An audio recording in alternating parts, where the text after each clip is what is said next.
Hi, thank you for watching my views and news. Three news stories. First one is from Eritrea. Eritrean president is off to another country, another foreign trip. Where is he going? What is the agenda? Who is accompanying him? Secondly, Tigray, where last night some mysterious flights landed in Mekelle. What were these flights carrying? Not flights of passenger planes, but flights of cargo planes. Thirdly, an ambush by Fano fighters on Ethiopian military and leaders of a zone. Several casualties are being reported in this attack.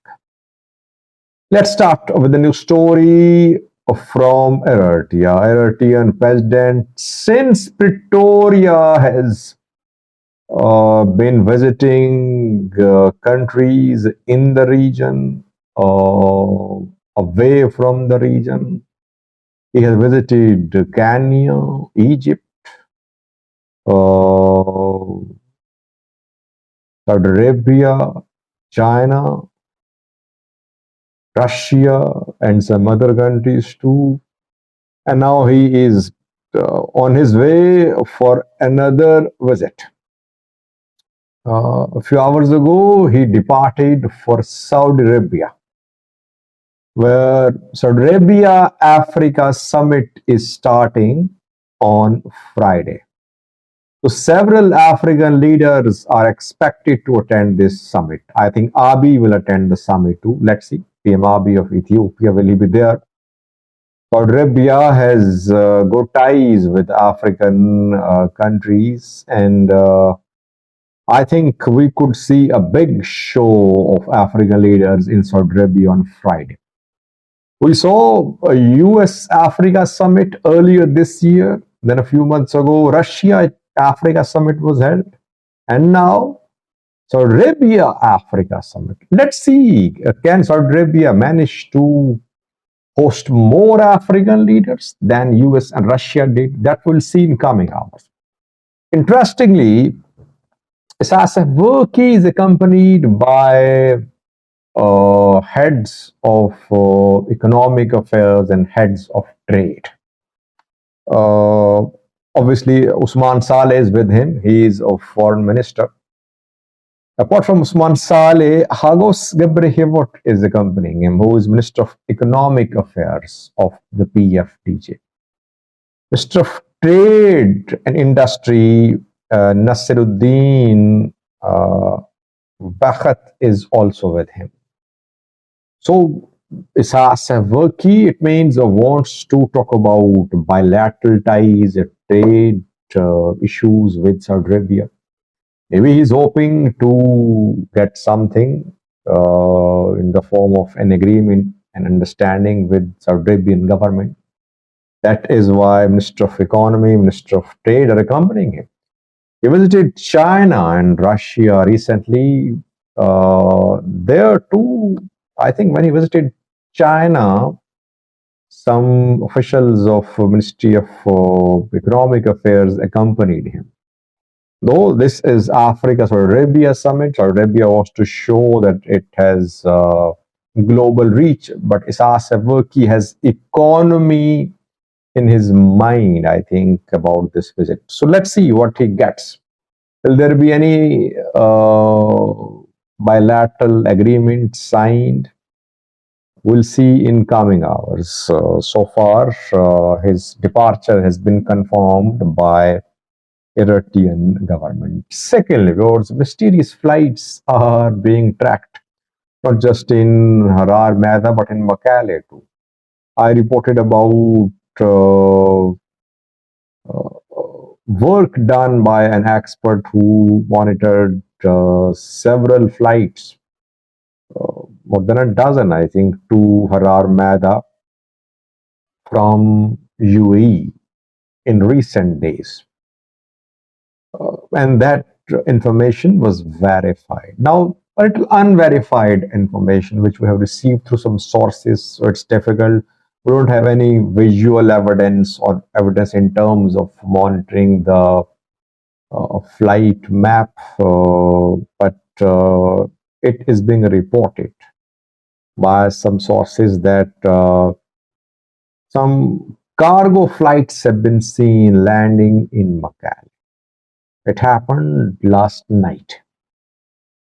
Now, aid suspension, WFP and USAID suspended delivery of food aid to Tigray, to entire Ethiopia almost, around 6 months ago. And this delivery of food aid could not resume. It was suspended over allegations of food theft, aid theft, which happened in Tigray and other parts of Ethiopia. I don't think USAID and World Food Program have resumed supply of food aid to entire Tigray. 2 days ago, these organizations announced the resumption of delivery of food aid to the refugees only. Then, what were these flights? What were these flights carrying which landed in Mekelle last night? Difficult to say. Were they carrying humanitarian aid, logistics, arms? We don't know. But only arrival of flights is being confirmed to us by some sources. We'll try to dig out more and hopefully we'll be able to share with you the entire picture. Several things happening, by the way, very rapidly in Ethiopia. Abiy wants quick access to the port. Tigray, not happy with the federal government, not happy with the arrangement made public by the government about Volkayet, Braya, Amhara, Fano fighters swiftly taking control of territories, retreating, returning. That is what they are doing. Ola talking to the government, talks ongoing there. So you see several big developments in Ethiopia in the last few days. Coming days are crucial. It means that we could see big developments. Let's hope that the developments which happen are going to be, there would be positive developments.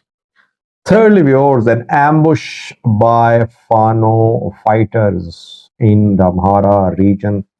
Almost on daily basis, Ethiopian military is ambushed by Fano fighters. But we've seen that one region saw less fighting, one zone of the Amhara region saw relatively less fighting since July. But recently we have seen that now fighting has intensified in this zone, and that is Agew zone.